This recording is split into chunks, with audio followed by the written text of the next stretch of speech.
Eh bien oui, oui, c'est encore moi. Vous le savez, je viens pas souvent en ce moment. C'est pas que je suis flemmard, mais j'ai tellement de travail. Oui, avec tout le monde, je n'arrête plus. Ah ouais. D'ailleurs, ma charmante épouse a dit, alors, tu dors dans ton bureau maintenant? Ça m'arrive, tellement que je suis fatigué. Alors, mais là, regardez, je suis en pleine forme et je vais vous raconter une jolie histoire. Oh, qu'elle est triste, mais elle est belle, elle est magnifique. Moi, elle m'a fait pleurer. Maintenant, vous, je sais pas comment ça va faire. Alors, écoutez bien ce que je vais vous dire. On va se reporter un petit peu en arrière à l'époque où c'était différent de maintenant et c'était dans le berceau de l'humanité, l'Égypte.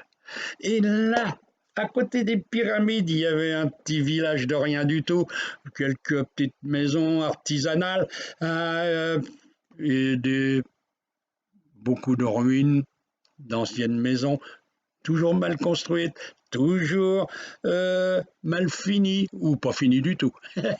Et oui, la pauvreté s'était installée partout. Et dans cette famille dont je vais raconter l'histoire, il y avait 11 enfants. Ah ouais, et la 11e, c'était une fille. Et eh bien, c'était pas facile à vivre, comme elle me disait dans son message la nuit, qu'elle m'avait réveillé il y a pas bien longtemps.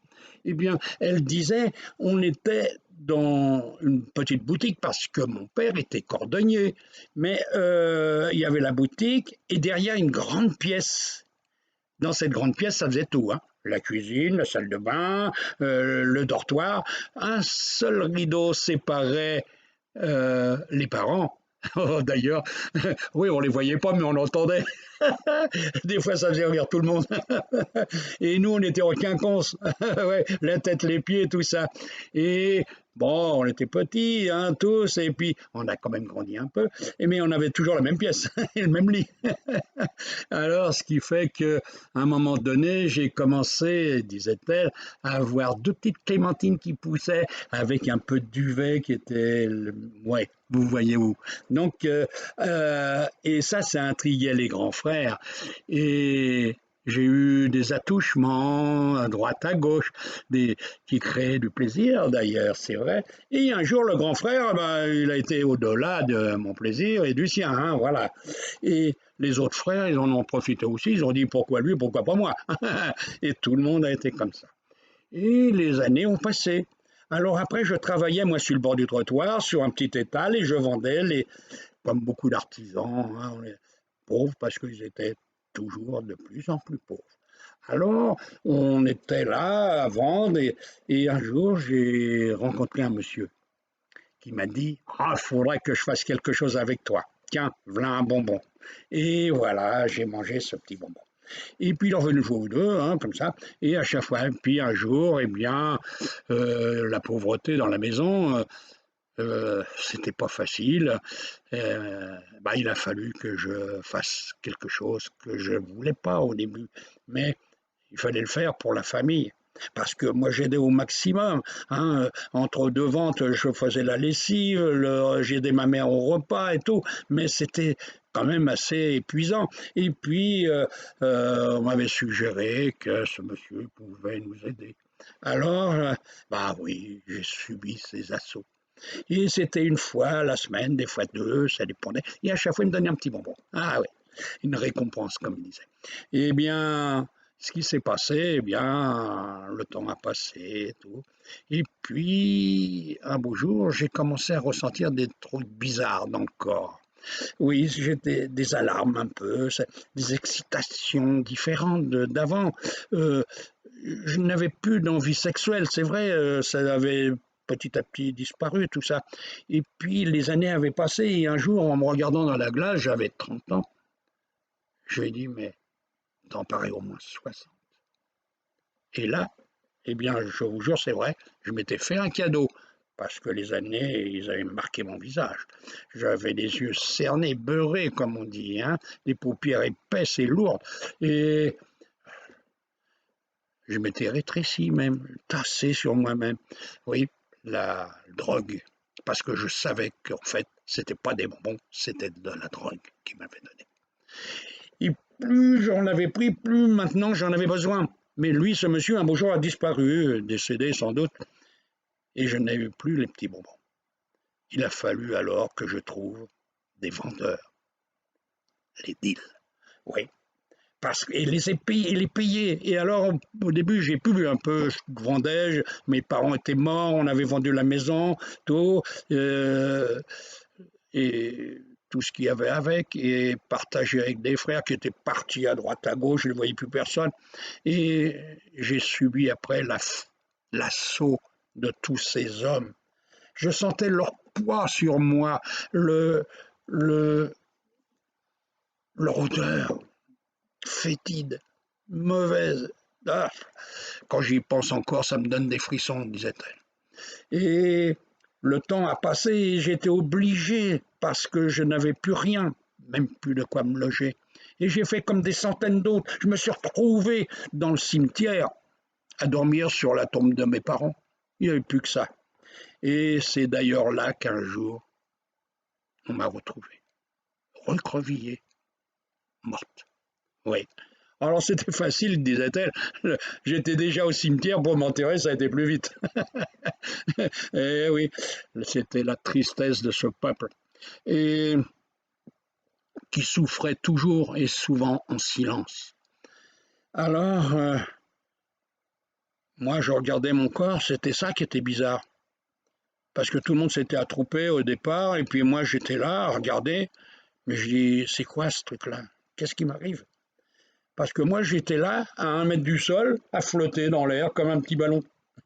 Et ouais, et je comprenais rien du tout, hein. Je dis, c'est pas normal. Et d'un seul coup, j'ai entendu une voix. Ça m'a fait sursauter. J'ai fait perdre l'équilibre et tomber d'ailleurs. Et quand je me suis retrouvé, il y avait un homme devant moi, grand, mince, beau, vêtu d'une robe bleue. Je savais pas qui c'était, mais je me doutais un peu que ça devait être bizarre, cet homme qui m'apparaissait, un esprit, un Dieu, je ne sais pas. Et il m'a dit, je suis Jésus. Je ne sais pas si tu me reconnais, mais je suis là pour t'aider. Mais pas grand-chose. Tu as subi la drogue, tu as fait la prostitution, tu as vendu ton corps. Mais voilà, on va t'aider quand même. Parce que c'est vrai, ce n'est pas entièrement ta faute. Tu as subi la pression de ceux qui vivaient autour de toi. Alors, c'est eux qui un jour auront le poids de ta souffrance. Mais là, en attendant, il va falloir que tu aies quelque temps au purgatoire. Et quand tu en sortiras, je serai là et je viendrai te chercher. Et effectivement, j'étais au purgatoire, c'est triste, parce qu'on a faim, soif, froid, tout, oh là, ça dure, puis dans la noire, hein, dans le noir absolu. Et là, à ce moment-là, quand j'en suis sorti, il était là. Il m'a dit, viens, je vais t'emmener dans un endroit paradisiaque qui va te recharger, vivifier, et ton corps va reprendre une source de vie normale. Et c'est vrai, mais le pire, c'est que j'étais presque aveugle. Je ne voyais rien. C'était dans la pénombre tout le temps. Il m'a dit, mais ça, ma belle, c'est parce que tu as vendu ton corps pour de la drogue après. Et la drogue, eh bien, elle a détruit tes cellules. Et tu ne peux plus voir, ton énergie a disparu, c'est ça qui t'a fait mourir. Tu aurais pu vivre encore plus longtemps, mais tu as eu une overdose, comme on dit. Hein. Plus d'énergie autour de toi, l'homme s'échappe. Elle n'a plus rien pour la retenir. Et là, bah, tu vas te reconstruire. Et effectivement, je me suis reconstruit et ça a été mieux. Quand j'en suis sorti de cette île, de cet endroit paradisiaque, c'est une forêt merveilleuse où il y a des arbres splendides. On s'enfonçait les pieds dans le gazon. C'était génial. On sentait une fraîcheur, une douceur nous envahir, un parfum de la nature. Et quand j'en suis sorti, j'étais métamorphosé. Oh, j'étais pas encore tout à fait net, hein, mais je voyais un peu mieux quand même, de mieux en mieux, qui m'a dit Jésus. Tu verras petit à petit, ta vue va revenir, parce que tes énergies vont revenir aussi. Mais tous ceux qui utilisent la drogue font disparaître cette énergie qui est détruite. Et il faudra la reconstruire. Et ici, c'est la seule lumière que tu peux avoir, parce que le cosmos est sombre. C'est la nuit éternelle dans le cosmos. Si tu n'as pas de lumière, tu ne bouges pas, tu restes là où tu es, comme tu as fait dans la nuit éternelle pendant un certain temps. Alors maintenant, eh bien, tu vas te régénérer. Et malheureusement, un jour, il va te falloir revenir sur la terre. À ce moment-là, quand il me parlait, un homme était apparu. C'est toi, oui. Et tu m'as dit, eh bien, si tu veux bien, je vais écrire ton histoire.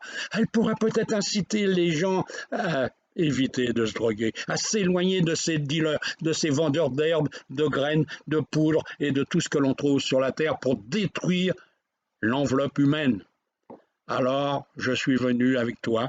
Tu dormais, j'ai vu ton corps. Toi, t'es arrivé, tu l'as réveillé et t'es venu écrire ma pensée. D'ailleurs, tu as écrit exactement ce que je voulais te dire. Et c'est génial. Et je te remercierai jamais assez parce que tu m'as bien aidé. Voilà, mon frère, et vous, mes frères, vous qui peut-être écouterez, peut-être verrez euh, ce message, le lirez peut-être, eh bien, faites attention, évitez la drogue. Moi, je l'ai fait. La drogue amène à la prostitution et à la mort.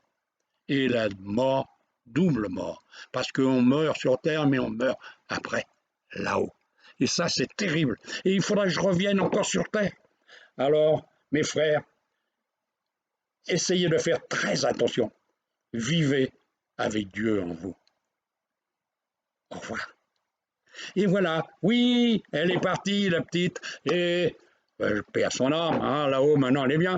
Et vous aussi, j'espère. Je vous dis à bientôt. J'en ai encore d'autres. Je vais les faire. Oui, je vous promets, je vais revenir vite. Allez, je vous dis à bientôt. Au revoir.